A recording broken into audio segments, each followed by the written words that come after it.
तफ़सीर रूहुल मानी वारे लिखियो खजीअ जे वण जी तशबीह इंसान सां अथव। जॾहिं अल्लाह ताला आदम अलैहिस्सलाम खे मिटीअ मां पैदा फ़रमायो, जेका मिट्टी बची उन मिट्टीअ मां वण तयारु थियो, जंहिं वण जो नालो आहे खजूर, खजीअ जो वण।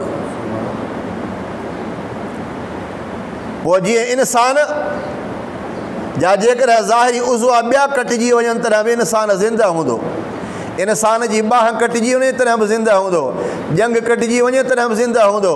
अहिड़ी तरह खजीअ बि ईअं अथव, जेकॾहिं हेठां फड़ा कटोसि तॾहिं बि साई हूंदी। इंसान जी जेकॾहिं मुंडी कटियो इंसान ख़तमु थी वञे, खजीअ जी बि जेकॾहिं मुंडी कटंदो त खजी साई न थींदी। तंहिंजे करे खजीअ जे वण खे इहो एज़ाज़ आहे, उनजी तशबीह आहे इंसान सां। तंहिंजे करे बाज़ बुज़ुर्गान दीन फरमाईंदा आहिनि खजी इंसान जी फुफी अथव।